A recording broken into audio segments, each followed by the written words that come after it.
Olá, pessoal. Este é mais um ShojoCast e, mais uma vez, eu não consegui gravar nenhum programa durante a semana, então o programa vai ao ar no domingo, comentando o episódio de Watashi no Shawase na Kekon da semana e mais algumas coisas, né, que eu gostaria de falar, principalmente sobre a questão da corrida para o Oscar e o Ainda Estou Aqui, né, que é o nosso filme, né, que está indicado em três categorias. Esse programa, né, eu vou ter que falar, né, porque eu não vou me aguentar, de alguns spoilers que estão no livro, né? Eu concluí o livro 4 finalmente, e aquilo que eu imaginava efetivamente vai acontecer, né?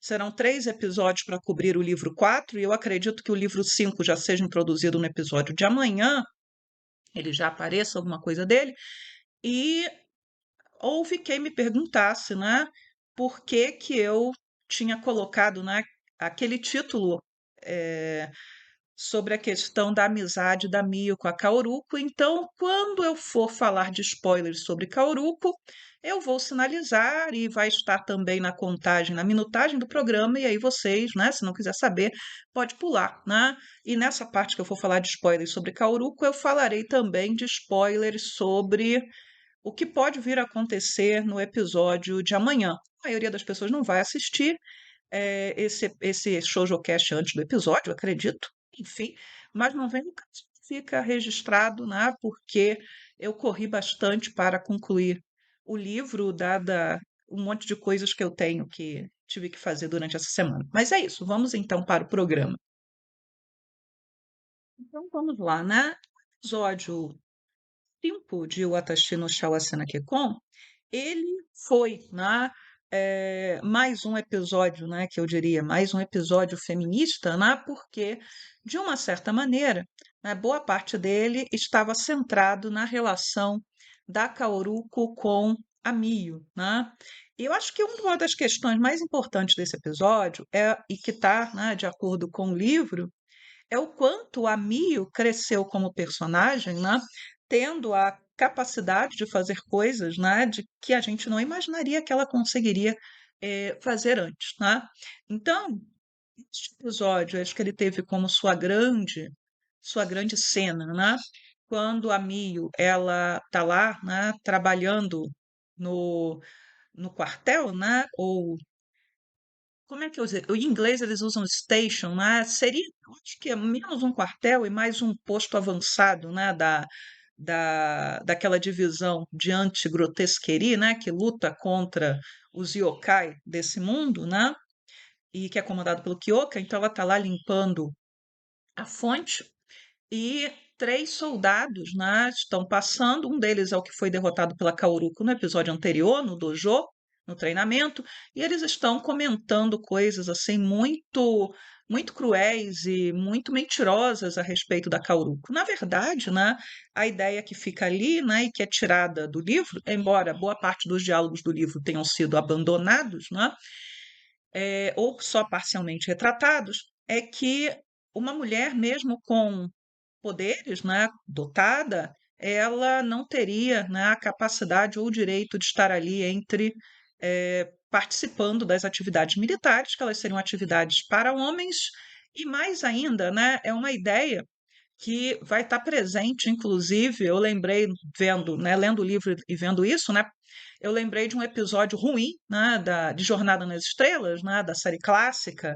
é o Lamento, em português é o Lamento por Adonis, né, de quando a Enterprise chega num planeta e encontra lá o deus Apolo exilado, que é Apolo, né, não é Adonis, e é aquela coisa eram os deuses astronautas e tem uma tenente muito bonita pela qual o Scott, né, que é o engenheiro, é apaixonado.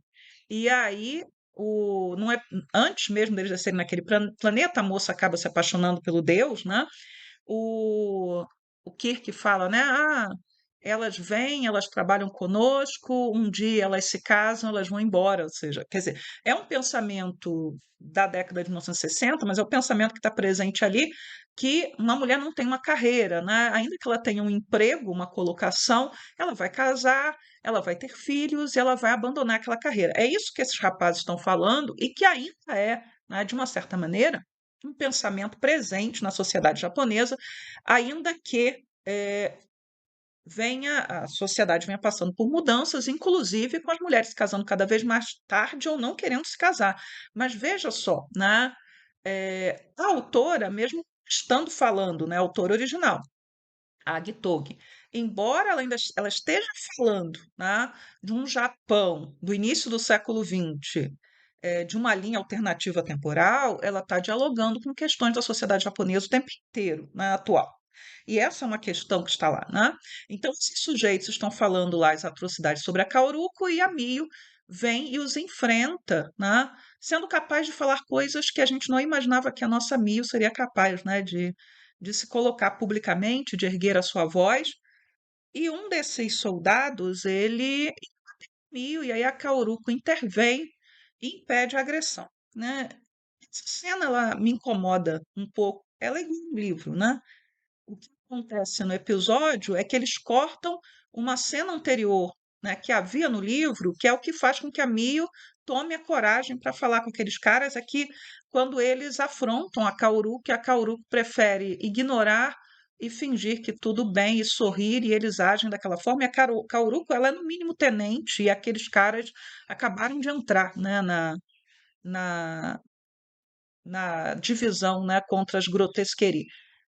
E é isso que a Mio, né, ela vai chegar depois a dizer para Kauruko, e isso tá parte do diálogo no episódio, né, que a Kauruko não pode continuar assim, sorrindo e fingindo que nada está acontecendo, porque ela só vai se machucar. E a Mio lembra da sua experiência na casa dos Saimori. Enfim, a Mio coloca, não, essa divisão não é por mérito, como é que vocês podem, né, desqualificar uma colega como a Kauruko? E se você se acha tão superior, que da próxima vez você a derrote no dojo. É aí que o cara vai querer bater nela. Eu fico pensando o seguinte, né? Isso vem do original. Não função de como funciona, eu acredito, uma estrutura militar, né?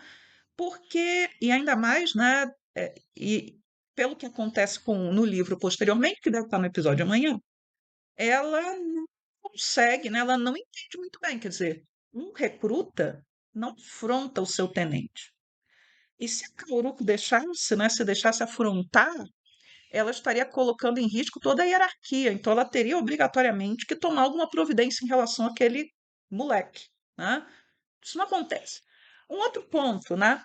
O Kyoka, a Miu é a noiva do Kyoka. Como é que o sujeito, né, ele levanta a mão para bater na noiva do seu comandante? Eu imagino, né, que a ideia que a autora queira passar, e aí realmente talvez os meus conhecimentos de sociedade japonesa lá atrás não sejam tão profundos assim, né?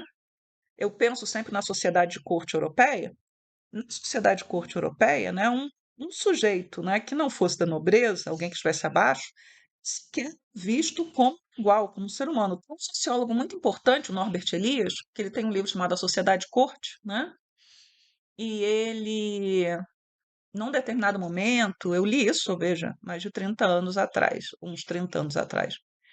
Ele está falando, né, que não havia problema de uma mulher da nobreza, né, ter como seu atendente de banho um homem, não um criado, porque aquele criado sequer é visto por ela, ou deveria ser visto como um homem, né?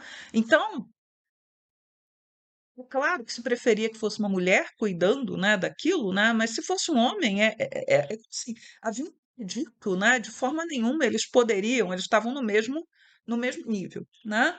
E pensando, né, da forma como o livro e a série apresentam, fica parecendo, né, que qualquer homem pode agredir qualquer mulher, né, simplesmente por essa mulher ser, né, essa pessoa ser uma mulher. E lembro, né, pensando na própria série, se o Kyuubi ameaçou a mãe de morte por conta, né, da forma como ela se refere a Mio e trata a Mio, isso logo lá nos primeiros episódios, segundo episódio, imagina o que o Kyo queria fazer com um recruta que levantasse a mão, batesse na sua noiva. Então, assim, a mensagem que a autora quer passar, mas eu achei aquilo muito deslocado, principalmente porque amanhã, provavelmente, vocês vão ver como o Kyoka vai se comportar como comandante extremamente duro, né? Depois da confusão, né, que acontece nesse episódio 5 lá no final, né? Mas, enfim, então temos essa cena. E Kyoka ele vai visitar, né, o Godo no hospital.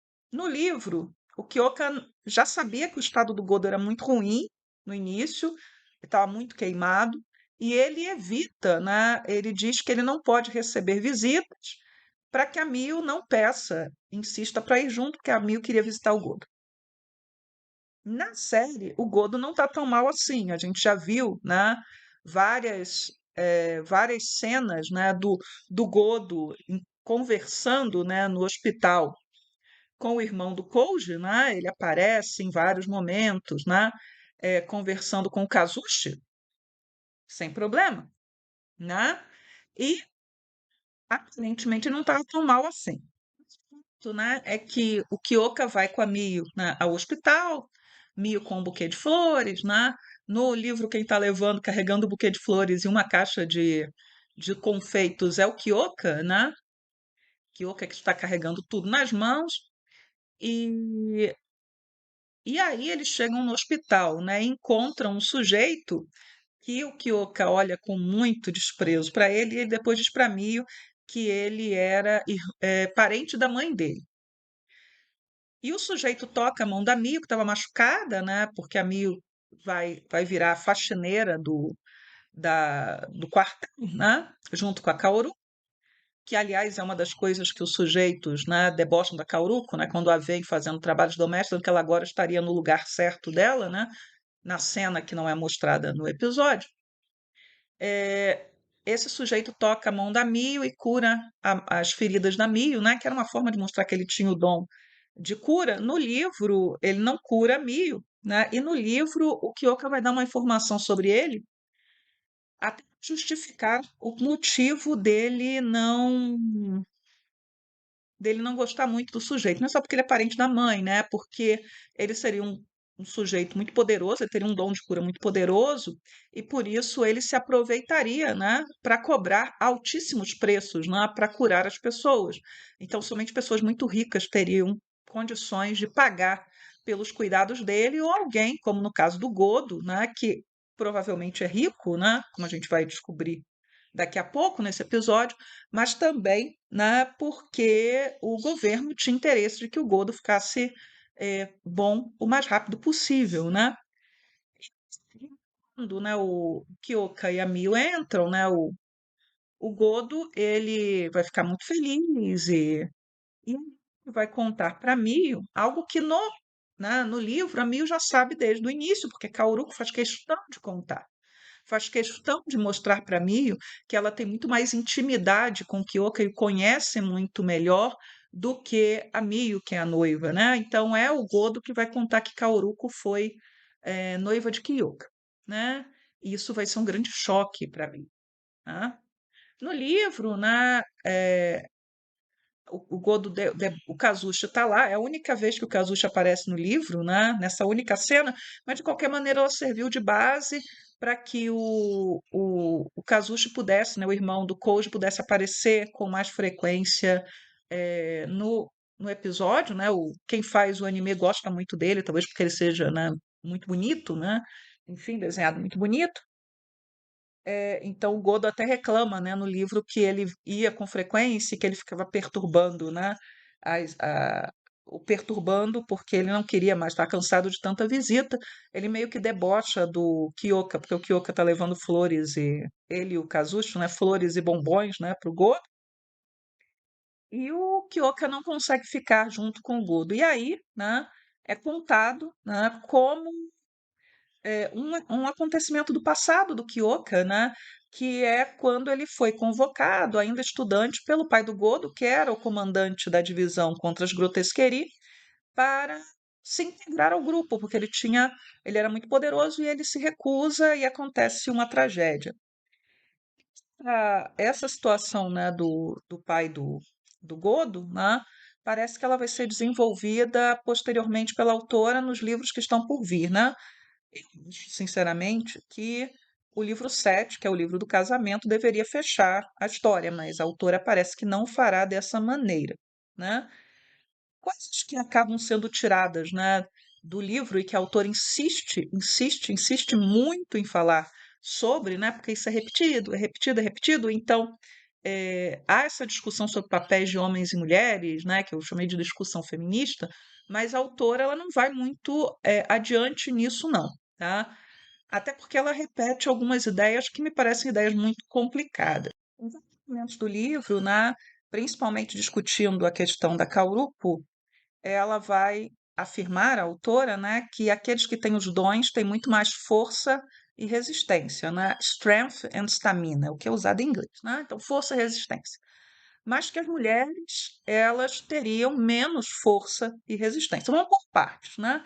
Se aqueles que têm dons e os homens que têm os dons têm muita resistência e força, temos um problema, né? Que é o pai do Kyoka, né? Que no livro, muito mais do que no anime, é um sujeito que, por conta do uso dos seus dons, ele acaba tendo a sua saúde debilitada. É o uso dos dons. Então, assim, usar os dons poderia debilitar um sujeito, né? O pai do Godo, como é apresentado, também passa a ideia, né, de que ele estava, né, com a idade que ele tinha e o uso excessivo dos dons também o tinham debilitado. Então, assim, essa história de que quem tem os dons e os dons dariam mais capacidade, né, de força e resistência, isso é um tanto complicado. Se os dons dão mais força e resistência, mulheres que têm dons teriam mais força e resistência, talvez, do que homens comuns. E essa ideia não está presente nos livros, pelo contrário, se afirma sempre que homens são superiores a mulheres.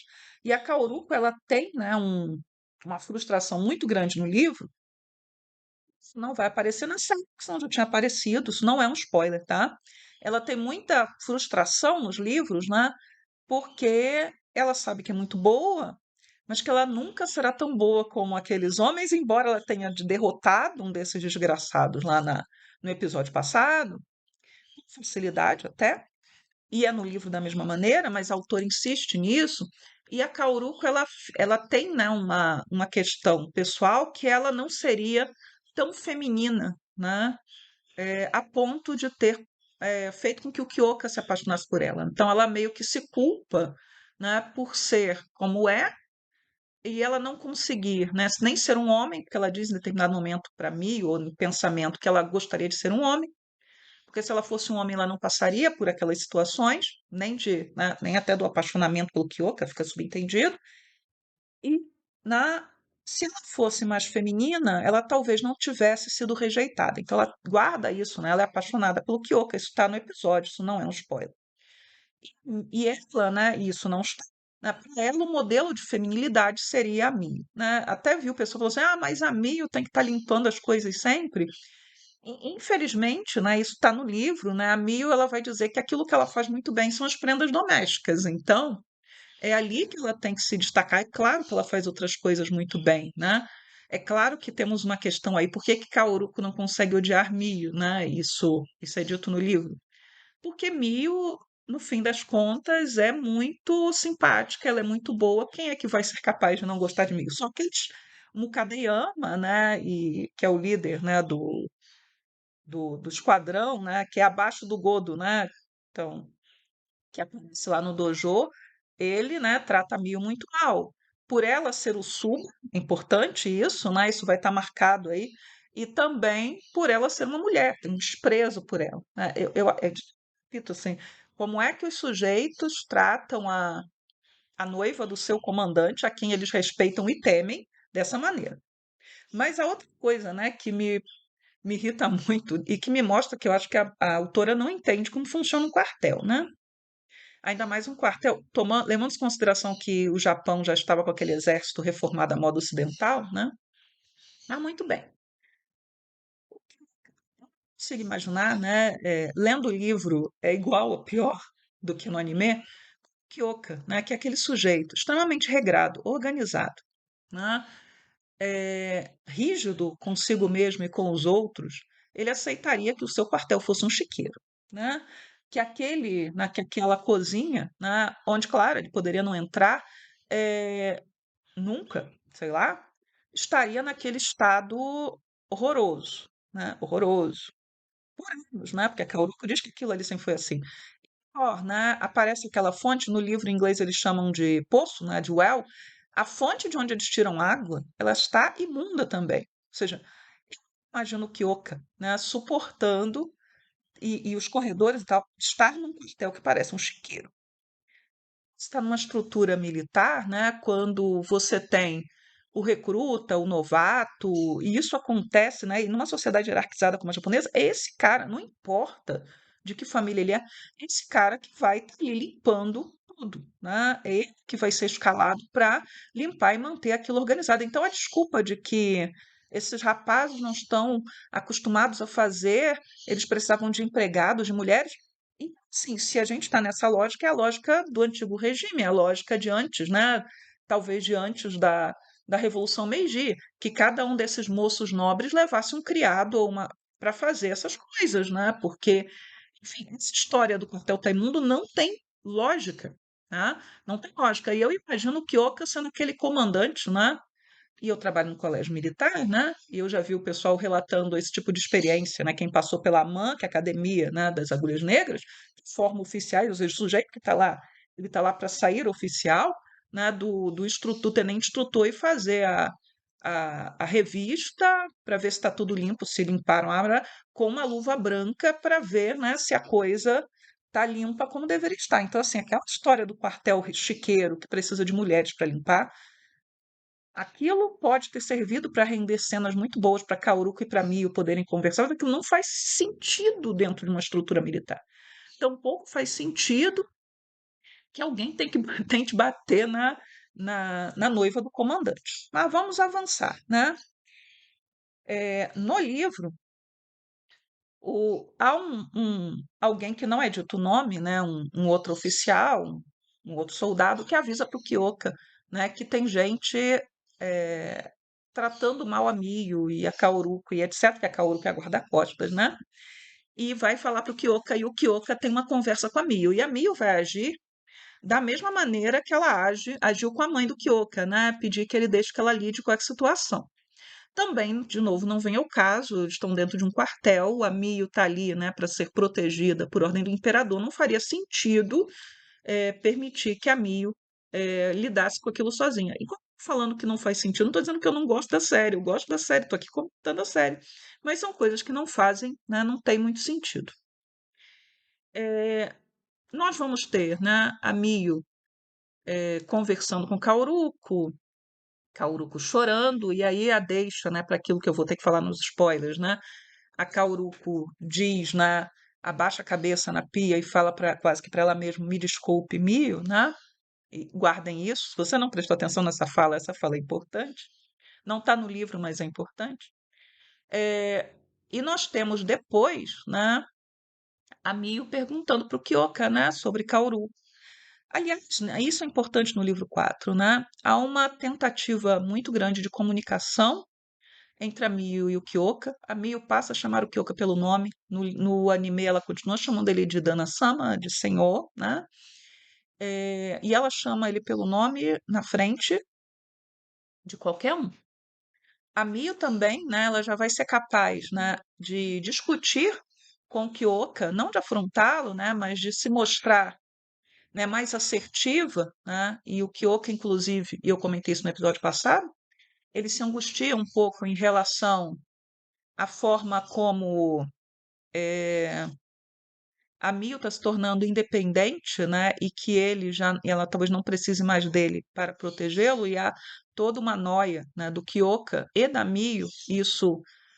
Isso vai estar presente no caso do Kyoka já estava, né? Eu falei disso no episódio passado. Eu a amo, será que ela me ama, né? E o Kyoka se sente fragilizado, né, por amar. E sim, isso se torna um ponto fraco dele, né, do Kyoka. Ele amar a Mio é uma das fragilidades dele, ele sabe disso. A Mio também começa a se perguntar se o Kyoka ama. Gente, é um negócio assim tão óbvio, né? Mas é um clichê que está presente e os dois vão ficar se questionando. Algo que eu esqueci de comentar no episódio passado, né, que é importante, é que tanto Kyoka quanto a Mio se angustiavam com o fato de acreditarem que o Sui poderia ser pai dela, né? O Kyoka, inclusive, ele se questiona, né? Ele diz que na sua investigação, a investigação que ele fez lá no livro 1, né? A sua investigação não apontou, né, para a presença do Sui, né? Mas o Sui poderia enganar a todos, né? Isso é uma questão importante. E aí ele fica se perguntando, né, será que a mãe da Mio poderia ter tido algum caso, né, com o Sui? Mas aí ele fala, não, mas nas minhas investigações eu descobri que a mãe da Mio era quase mantida como uma prisioneira pelo Saimória, né? Ela não saía, ela não tinha autonomia nenhuma. Mas aí ele fala, mas o Sui poderia entrar enganando os sentidos das pessoas. Então são questões que o Kyoka vai levantar aí, né, que vão estar presentes nessa no livro, e a Mio também, né, se sentindo culpada, né? Tanto a Mio quanto o Arata, isso está no anime também, eles se sentem culpados pelo Sui, né? O Sui é um Suba, então o ódio aos Usuba e a desconfiança, ela era de uma certa maneira justificada por conta disso. E, né, nós vamos ter no episódio, isso está no livro, né? A demonstração dos poderes do Sui, né? Que o Sui vai sequestrar o Imperador velho, né? Aquele que era o vilão da primeira temporada. E o Arata, e aí eu não sei por qual motivo, tá no livro também igualzinho, o Arata tá chegando ao Palácio Imperial a pé. Eu não sei por que o Arata andaria a pé, né? Mas enfim, ele tá a pé e ele vê o imperador sendo sequestrado. É, ok, o imperador está sendo sequestrado. E aí ele vai mandar, né, os seus familiares, né, que são aqueles passarinhos, para avisar. No anime a coisa é muito reduzida, né? Mas o Kyoka recebe a mensagem, vira um pandemônio lá o quartel, e a Kaoruko, no livro, ela vai ter uma crise, né? Ela fica pálida, ela fica trêmula, ela emocionalmente, antes mesmo de saber, né, do imperador, ela já começa meio quase passar mal, né? E aí o Kyoka deixa o Mukadeyama como comandante do quartel, né, no comando ali, para proteger a Mio. No livro é dito que ele deu um daqueles amuletos, né? Lembram lá da primeira temporada dos amuletos da Mio que o Kyoka dava para protegê-la e que às vezes ela esquecia o amuleto? Então, ela está com um amuleto muito mais forte, até ela se questiona, né? Eu não sei que tipo de magia, ou como ele fez, mas enfim, eu tô com um amuleto. Ele disse que eu não me separasse dele e ela tá com esse amuleto. No anime não é mostrado, não sei que apareça no episódio de amanhã, mas acho que isso foi cortado. E aí o Kyoka, ele vai, né, para tentar resgatar o imperador, né? Ele quer ficar com a Mio, mas ele sabe que ele, como comandante, ele tem que ir com parte dos seus soldados. Ele encontra o Kaito, que é o comandante, né, da divisão, né, o grande comandante, o general, né, sei lá, que comanda a divisão antigrotesqueria. E mesmo não tendo dom nenhum, eu não entendo isso, isso é do livro, eu não entendo isso, né? Ele é o marido da Hazuki, e aliás eu vou comentar, né, na parte de spoilers, né, uma cena dele com a Hazuki do livro, que eu acho que não vai estar no anime. Eu tenho quase certeza que não vai estar no anime, né? Por isso, mas eu quero comentar porque me deu uma angústia muito grande. E aí, né, estamos Arata, o Kaito e o Kyoka ali, né, e os soldados tentando achar o imperador. Enquanto isso, o, eh, o episódio termina aí, né? O Sui consegue entrar dentro do quartel, né? E o Mukadeyama, né, ele tinha levado todo mundo para o dojo, porque o dojo só tem uma entrada, ele é todo fechado, então havia possibilidade de proteger melhor a Mio ali, né? E ele acha, né, o Mukadeyama, ele não consegue entender, né, isso, isso o anime, né, até deixa, né, assim, ele despreza a Mio por ser o Suba, ele despreza a Mio por ser mulher, né, e ele não consegue muito bem entender, eu acredito, o dom que a Mio tem e o estrago, né, que todo mundo nessa história acredita que esse dom, né, pode ter. E aí termina o episódio aí nesse gancho. Esse episódio ele termina na metade para mais do capítulo 5 e o livro só tem 6 capítulos. Imagino que o episódio de amanhã vai ser somente a batalha, né? Mais a batalha do que qualquer coisa, tá? A partir daqui, gente, eu vou comentar algumas coisas, né? Porque eu já fiz, já fui, voltei anime, livro, anime, livro. Eu vou, a partir daqui, para spoilers, né? Porque serão spoilers, tá? Então, por gentileza, se você não quiser, você volta já mais adiante, olha a minutagem, e aí a gente tem como saber, né, o que você não quer que seja ouvido, né? Então, por favor, pule agora, né? para evitar, né, qualquer coisa desagradável, né? Para quem perguntou, né, por que eu considero, né, eu sugeri que a Cauruca é suspeita. O livro, ele tem um prólogo, todo livro tem. O prólogo do livro é Cauruco voltando chegando em Tóquio, vindo de Kyoto. Ela não está feliz, né, de ser chamada, né, para Tóquio novamente, para perto do Kyoka, né, quem ela ama. Isso está muito claro no livro e na série também. E ela acaba sendo interpelada pelo Sui na plataforma de trem. Não se fala nada a respeito do que, né, os dois conversaram, a cena corta. Cauruco, ela está a serviço do Sui, tá? Cauruco está sendo chantageada por ele. E eu não vou dizer que chantagem é essa, deve aparecer no episódio, tá, de amanhã, mas a Cauruco, ela efetivamente tem sentimentos genuínos por Mio, porque eu já falei que ninguém consegue odiar Mio, todos amam Mio, né? Então ela tem sentimentos por Mio, né? Ela quer de verdade ser amiga da Mio, ela admira Mio, ela entende na cabeça dela de mulher que se sente frustrada por não ser homem e por não ser mulher dentro dos padrões, né, que aquela sociedade quer. Então ela está numa arapuca muito complicada. A Cauruco, ela acredita, né, que algo de muito ruim vai acontecer se ela não ajudar o Sui.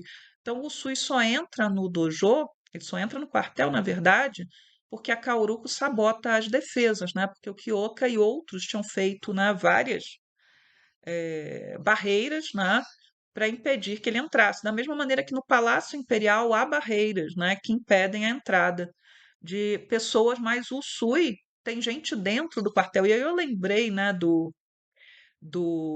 filme live action, né, que eu espero que tenha uma continuação, né, que seja uma trilogia, pelo menos, em que há gente infiltrada que não se fala o que que é, né, mas a gente sabe, né, a partir do depois, né, que é exatamente do grupo do Sui, né, a comunhão dos dotados, enfim, que está plantado dentro do Palácio Imperial. Então, é sabotado de dentro, né, e isso permite que o Sui entre, né, no palácio.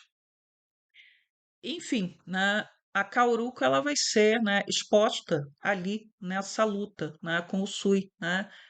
E o Sui nessa luta, no livro pelo menos, né, ele se comporta muito, né? Ele é muito seguro, né, de que ele é superior, de que ele tem poderes superiores, né? E ele vai deixar muito claro que ele tinha enganado a Cauruco, né? Que a Cauruco, pior, ela traiu todo mundo, ela se tornou uma traidora e fica claro que a pena para ela vai ser pena de morte, né? Que ela é uma traidora e foi em vão, né? Que o Sui estava o tempo todo, né? Simplesmente a torturando, mentindo. E é a Mio, né, que desobedecendo a Mukadeyama e para impedir um derramamento de sangue, ela vai enfrentar o Sui. Não enfrentar o Sui usando seu dom, porque não é o caso, mas falando com ele, né? E de novo a Mio mostra uma coragem muito grande, uma percepção muito grande do que ela pode fazer. E é ali que ela tem consciência de que aquele homem jamais, né, poderia ser seu pai. Porque o Sui, né, eu não sei como eles vão desenvolver, né, eles não, né, a autora, né, a Gitogi, desenvolveu a figura do Sui, o Sui está de acordo com os livros, igualzinho nos livros, né? Se vão encaminhar que o Sui é alguém louco, né, que é um mentalmente desequilibrado, vai ser simplesmente um sujeito mau, né? Eu não sei qual vai ser o encaminhamento dela, né, mas a Mio, ela vai pela primeira vez, né, elevar um pouco o pai, né, dela, o Saimori, né, lá da.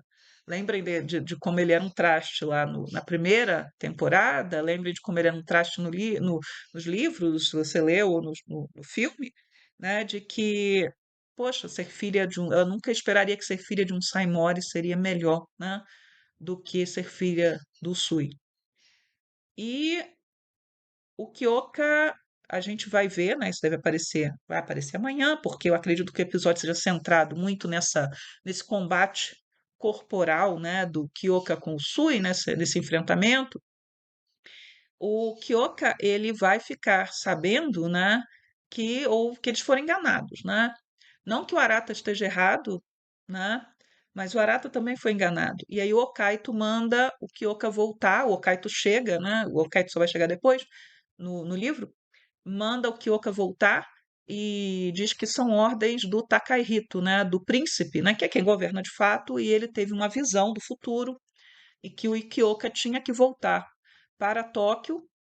Imagina, né? Tudo muito perto, né? Assim, é preciso voar nesse caso, né? Deixa ele volta muito rapidamente para Tóquio, né?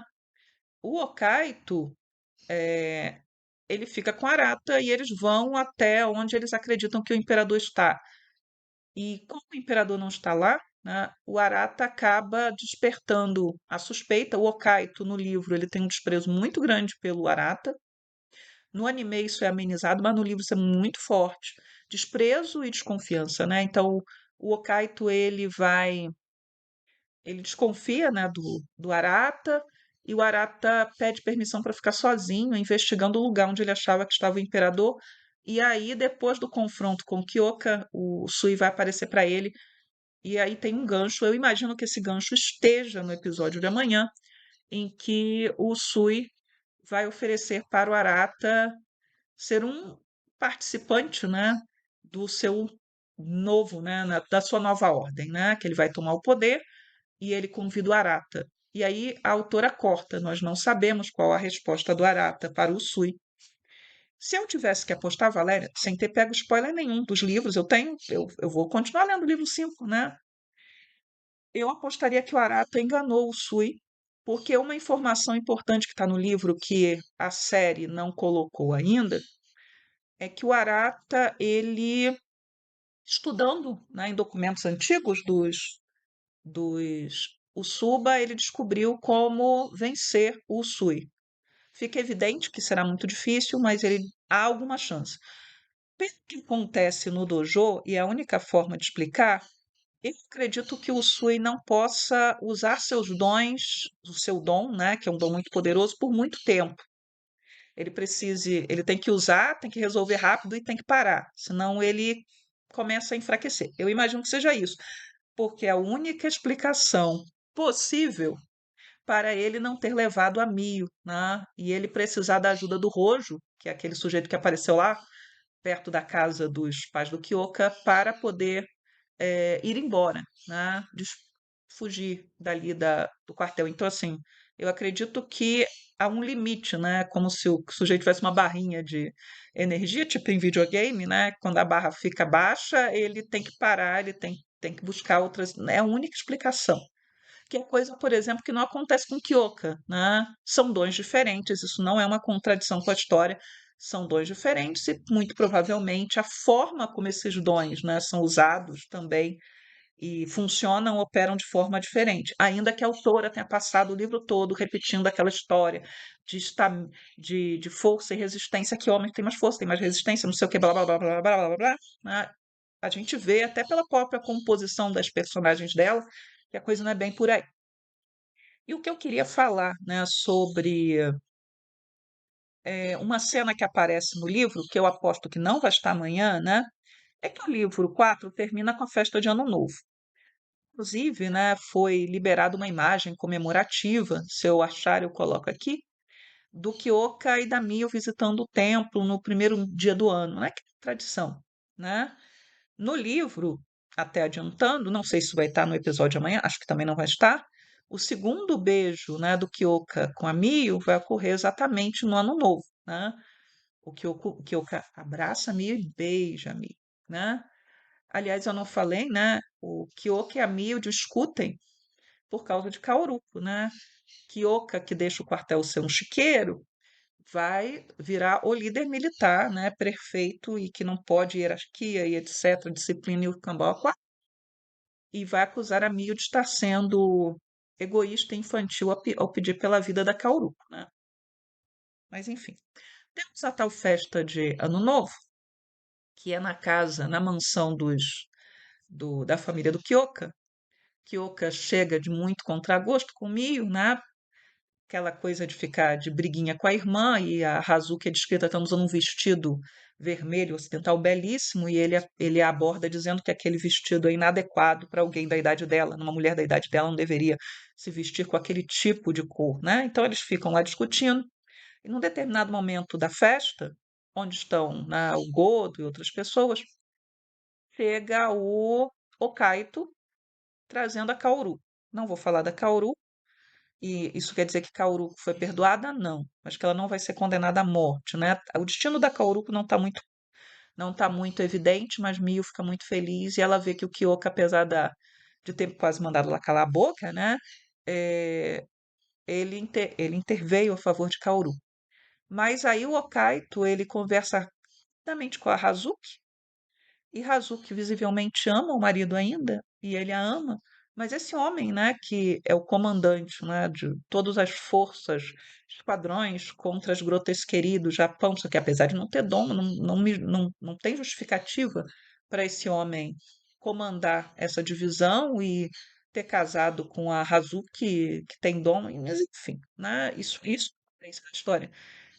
Ele diz que ele veio muito rapidinho, né? Porque nem a mãe e o pai dele não sabem que ele veio. Ou seja, um homem adulto, que ele é muito mais velho que Hazuki, que ele é tão submisso, comandante, mas ele é submisso aos pais a ponto de ter mentido o que ele estava fazendo para que os pais não descobrissem que ele tinha ido lá na casa do escudo e poder encontrar com Hazuki. Cabimento um negócio desse? Isso não é uma incoerência do livro, né? É simplesmente não é uma não, só isso. Essas pessoas existem, né? Então, assim, claro, ao respeito aos mais velhos, ao respeito aos pais, mas pensem num comportamento extremamente subserviente de um homem, né? De um homem tão poderoso, né? E aí a Hazuki, espera aí, não vai embora tão rápido, espera um pouquinho, ela vai lá, pega um presentinho para o filho, né, para o açaí, porque ela nem o direito de ver o filho no ano novo, né? Esse homem bundão tem a capacidade de levar esse filho para vê-la, né? Ela mal vê a criança, né? Então ela manda esse presentinho e aí ele diz que vai entregar escondido, escondido. Essa cena é tão irritante, né? Eu né, não sei se a autora vai se preocupar em fazer o Okaito e a Hazuki voltarem a ficar juntos, mas que pelo menos a Hazuki dê encaminhamento para a vida dela, né? Porque isso sim, né, é extremamente irritante e cruel, porque Hazuki tão cheia de vida presa, né, num casamento que não deu certo, muito provavelmente porque ela não tinha um homem capaz, né, de se colocar a favor dela num ambiente familiar hostil, né? É claro que eu sei, né? Eu já falei sobre isso na primeira temporada, né? Que a figura dominante dentro de uma casa onde moram várias gerações da família é a mulher mais velha, né? A sogra, né? A avó, né? Ou a mãe desse homem, né? Enfim, mas é um negócio muito complicado, né? O Okaito, ele não tem um comportamento muito coerente, né, com a idade dele. Ele é um homem bem fraco, né? Eu não sei se o anime vai colocar, porque isso é o fechamento do livro 4 e tem cara de final, né? Para terminar mesmo, né? Que é o primeiro Natal, o primeiro ano novo, né? De Mio, numa casa quentinha, ela fazendo a comida com muito carinho para o Kyoka, comida de ano novo, eles dois juntos, ela vendo a neve, né? A neve que lhe causava tanta angústia, porque ela sabia que ia passar um inverno gelado, que ela não tinha nenhum braseiro para aquecer seu quartinho, nossa Cinderela, né? Então ela, pela primeira vez, conseguindo apreciar a beleza da neve, e aí que eles se beijam. A autora coloca, né, um pós-fácil explicando, né, agradecendo, né, a paciência dos editores, né, falando que ela não imaginava, né, que seu material faria tanto sucesso, seu livro, né, seus livros fariam tanto sucesso. Ela fala do lançamento do segundo volume do mangá, e ela fala também, né, que o casamento do Kyoki e da Mil vai demorar, porque só vai ser no livro 7, e que ela queria mostrar um pouquinho mais sobre a divisão de grotesquerie. Como eu pontuei, né, ela deveria de verdade, né, mergulhar um pouco mais de como seria essa organização militar, porque essa história, né, de quartel chiqueiro, essa história do Kyoka não perceber esse tipo de coisa, ou da agressão, né, desse esse recruta tentar agredir a Mio, ficou muito esquisito. E isso está no livro, tá? Então, assim, como eu falei, o episódio todo, né? Tivemos o drama, tivemos revelações de segredo, que botei no título, né? Foi o Godo que revelou, obviamente, não foi? A Cauruco está bem mudada, né? Houve omissões que fizeram falta. A primeira cena em que os soldados agridem a Cauruco deveria estar ali, acho que precisava estar no episódio. Tivemos ação e vamos ver como é que termina, né?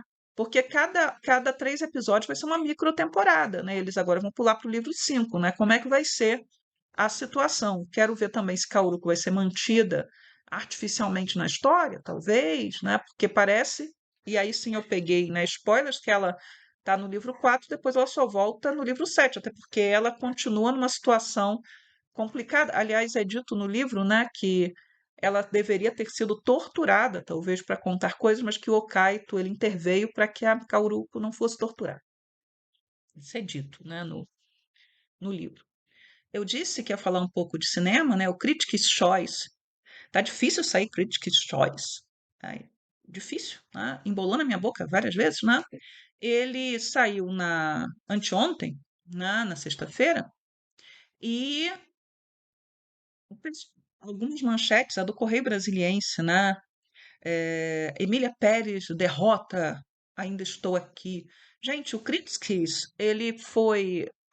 Os votos, né, já tinham sido todos dados antes do escândalo, né, dos tweets da Gascon, né, da Carla Sofia Gascon, falei disso semana passada, e do escândalo sobre IA, né, sobre inteligência artificial ter sido usada de forma, né, para afinar, seja lá o que for, a voz da Gascon, né, nas músicas que ela canta em Emília Pérez e usado ainda de forma muito mais ostensiva no Brutalista. Então, nem Brutalista, nem Emília Pérez foram atingidos, né, pelo escândalo.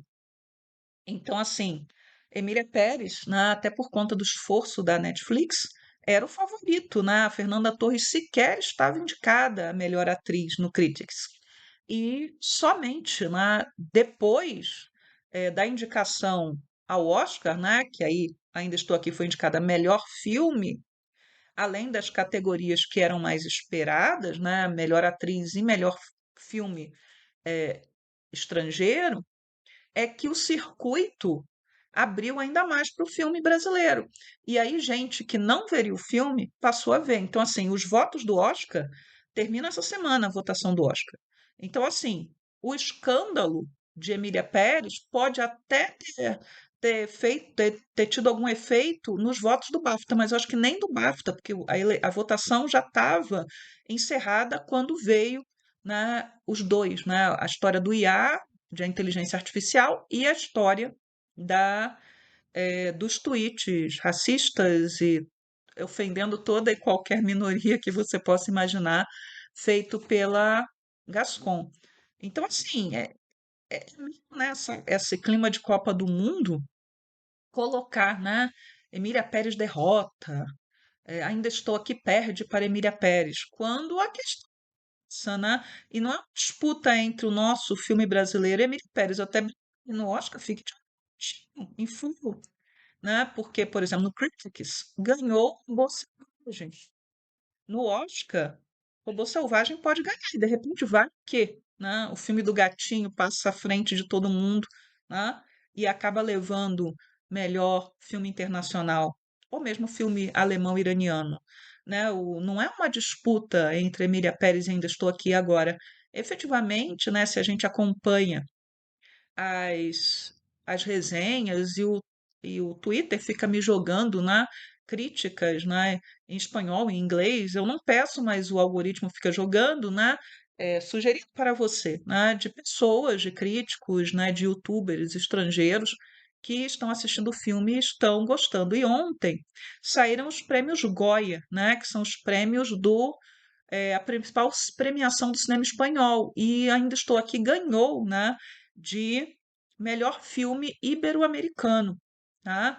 Então, mais um prêmio. E aí a matéria do Correio Brasiliense trouxe lá a lista de todos os prêmios, né, que Ainda Estou Aqui já ganhou. Eu vou colocar nos links, né, do programa, caso alguém queira, né?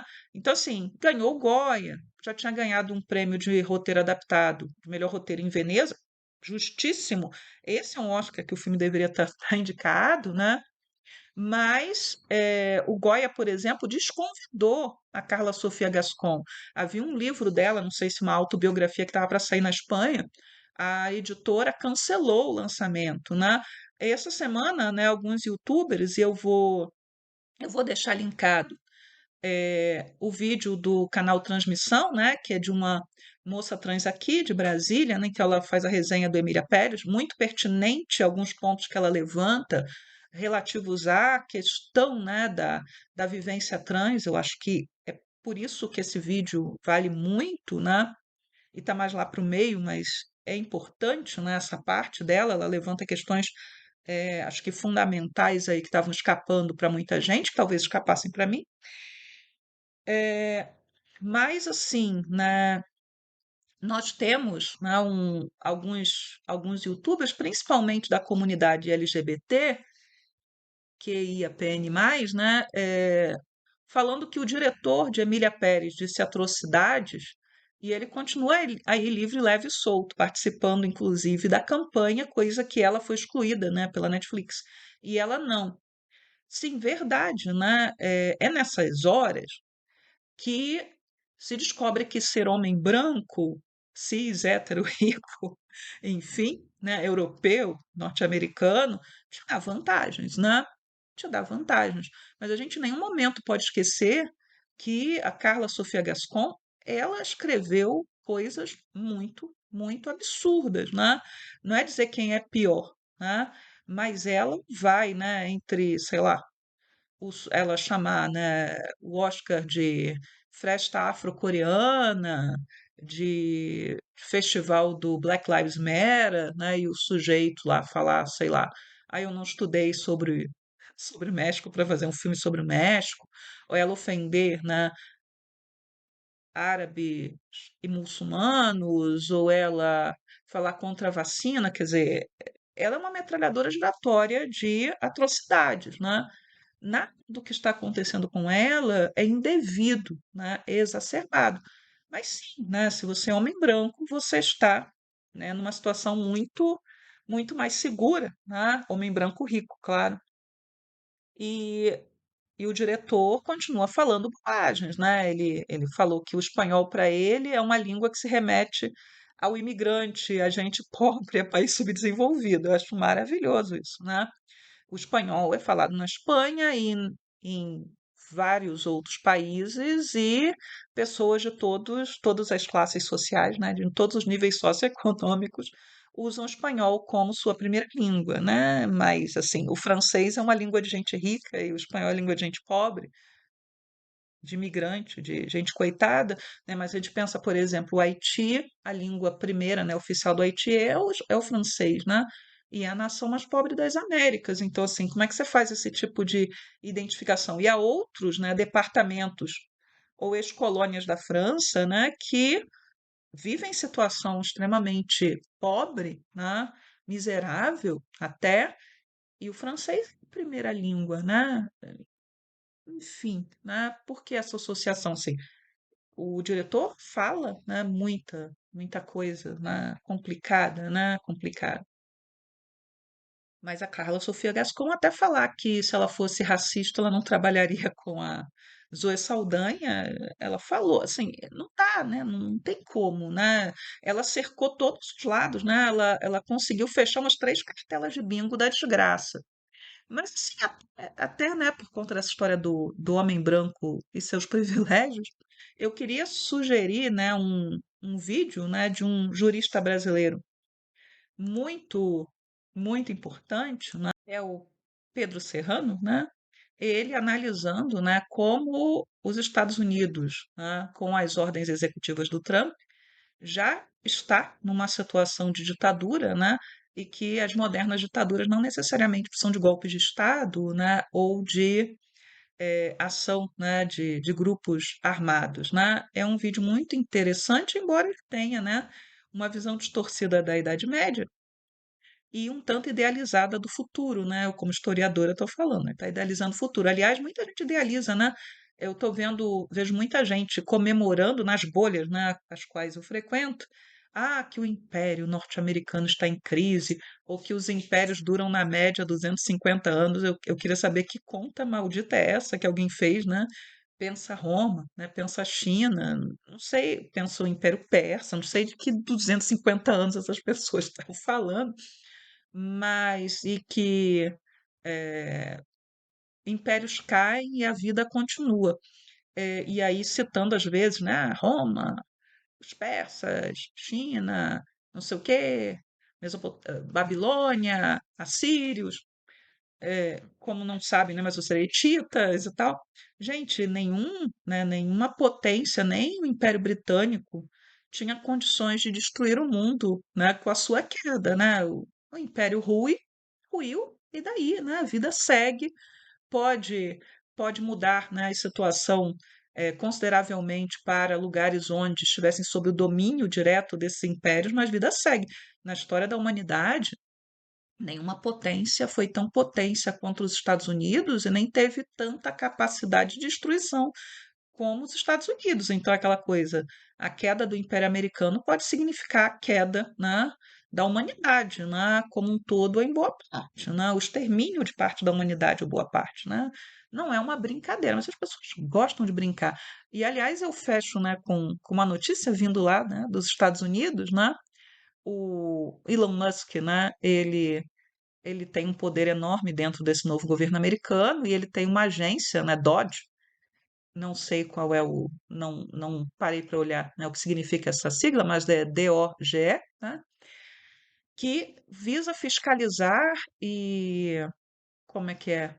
Moralizar o governo, demitir funcionários públicos, e aí descobriram, né, que tinha um moleque, duas coisas, né, que tinha um moleque de 19 anos, um adolescente, como parte dessa agência, né, que quer se meter em tudo quanto é lugar, né, tudo quanto é órgão do governo americano, chegando lá e exigindo contas, etc. Ou seja, um adolescente, um menino, primeiro emprego, né? Elon Musk dando primeiro emprego para um desses ancapinhos de internet, mas havia um sujeito, né, que foi demitido e foi readmitido, que ele também, assim como a Carla Sofia Gascon, foi exposto nos seus tweets e atividades de internet, né, em que o sujeito era racista, misógino, pregava, né, violência, né, contra essas minorias, minoria, mulheres, né, minoria politicamente representada. Inclusive, ele tem um tweet, né, muito bonitinho, né, eu era racista quando ainda não era legal, né, ele usa cool, né, quando ainda não era uma coisa, né, que te desse status, e esse tweet é desse ano. Então, quando veio o escândalo, o Elon Musk demitiu o rapaz, tem 25 anos, se não me engano. E aí o vice-presidente em pessoa, o Vance, né, que anos atrás, né, disse que, assim como Pedro Serrano, né, disse que ele via o Trump como um futuro Hitler, né, ele vem e defende que o moço seja readmitido porque e a liberdade de expressão? E ele usa o termo kid, que que é de complacência, é um garoto, um menino, esse kid que saiu falando atrocidades, escrevendo atrocidades e muito provavelmente participando de grupos, supremacistas brancos, etc e tal. É só um garoto que tem direito à liberdade de expressão, e aí ele foi readmitido. Então, assim, se você, né, é mulher, se você é um homem negro, né, ou de outra minoria étnica, se você é uma mulher trans, assim, não sai por aí, né, achando que você tem carta branca para falar o que você quiser, para fazer o que você quiser, né? Porque o mundo não foi feito para você. O mundo foi feito para esse tipo de pessoa, né? E nesse momento, né, com o que está acontecendo nos Estados Unidos, eles estão se sentindo muito felizes, né? Eh, e muito tranquilos para levar adiante uma agenda extremamente reacionária. E aí alguém me perguntou, né, qual a diferença entre conservador e reacionário? O conservador é aquele que quer conservar a ordem, mas que admite, né, que a mudança pode acontecer, mas a mudança não pode acontecer de forma disruptiva, via revolução, etc., né? Ela tem que ser discutida, tem que ser negociada. Então, por exemplo, né, eu já estou me estendendo demais nesse programa. A escravidão acabou no Brasil e o Brasil, né, foi a última nação das Américas a acabar com a escravidão negra. Quem vai passar o projeto, né, de fim da escravidão é o Partido Conservador. porque ele tinha força, tinha mais força para fazer isso, né? É um projeto ruim? Sim, é um projeto ruim, né? Mas ele vai ser fruto do quê? Quer dizer, você vai chegar um momento que mesmo os conservadores, eles, em maioria, que havia os discordantes, obviamente, em sua maioria, eles admitem que a escravidão não é mais admissível, na lei, pelo menos, né? As práticas a gente sabe que são complicadas, mas na lei aquilo não era mais admissível. Não foi a abolição sonhada por setores mais avançados do Partido Liberal, do Partido Republicano, mas os conservadores eles não seriam contra, né, a escravidão, né? Eles foram convencidos de que a escravidão deveria acabar. Agora, quando a gente pega, por exemplo, o reacionário é aquele que tem como objetivo fazer o relógio da história andar para trás, isso é impossível, e andar para trás para algo que não existiu, né? Algo que nunca existiu. Um mundo que só existiu na cabeça deles. Um mundo que é um mundo idealizado, mas é idealizado para favorecer esses grupos, né? Então, assim, né, existe o gênero, né, literário, a distopia, né? A distopia, um futuro em que as coisas já não funcionam como deveriam, em que você tem violência, em que você tem desigualdade, em que você tem isso. Deveríamos ter um gênero literário também, né, para abarcar essa tentativa de jogar o relógio da história para trás, e talvez até exista e eu é que não saiba, né? Porque imaginar mundos passados, né? Isso é o assunto da história, né? Há historiadores que estudam esse tipo de coisa, né? Isso vai acontecer pela primeira vez com a derrota política, né? A derrota de Napoleão, em que se tenta fazer o relógio da história voltar para trás em que esse mundo que queria se reconstruir lá de trás do antigo regime, ele nunca tinha existido de fato, né? Do jeito que aquelas pessoas queriam que ele voltasse a ser. Então, assim, ser conservador não é a mesma que ser reacionário, ainda que reacionários e conservadores possam se aliar para alguns objetivos. E mesmo dentro de grupos ditos progressistas, há gente com ideias reacionárias sobre determinados tópicos e que elas podem aflorar em alguns momentos, né? Porque você está dentro de uma sociedade, você não tem controle, você não é indivíduo, não é totalmente autônomo para pensar do jeito que você quiser, como se você fosse, né, o alecrim dourado, que não está aí submetido às normas sociais, às pressões, à socialização, etc. Tá? Mas eu vou parar por aqui. Já saí, já virei a professora de história, né? Mas enfim, pessoal, se você ficou aqui até aqui comigo, né, nesse momento, muito obrigada. Desculpem novamente, né, esse programa ter sido atrasado. Não sei, né, espero que essa semana eu consiga colocar as coisas nos eixos, né, mas até ter que ficar à tarde no trabalho um dia eu terei que ficar. Espero que isso não dure, né, mas a rigor, né, terei que ficar, né, e aí tem trabalho, tem fisioterapia, tem uma série de coisas que eu tenho que fazer, né, e eu espero mesmo, né, sinceramente, que o programa saia mais cedo, né, e que eu possa comentar o último episódio, né, dessa microtemporada, né, a temporada 2 é microtemporada, cada 3 capítulos é um livro, né, e que eu possa fazer, né, esse fechamento e que essa semana, né, seja uma semana tranquila para todos nós, né. Eu fiz aniversário na semana passada, no dia 5, né? Então, combinando aí, né? Caso você queira deixar um comentário e não tem o que comentar, né? Se quiser me desejar feliz aniversário, eu estou aceitando, né? Eu fiz aniversário no dia 5 e, por favor, deixe like, ajuda a engajar o vídeo. Deixe dislike também, porque também ajuda a engajar o vídeo. Você não deixar nada que nem comentário, nem like, nem dislike, é que não serve para coisa nenhuma, né? Serve, você está aqui comigo, assistiu, eu estou feliz também por você ter assistido. Mas é isso, pessoal, e até o próximo ShojoCast. Tchau, tchau para vocês.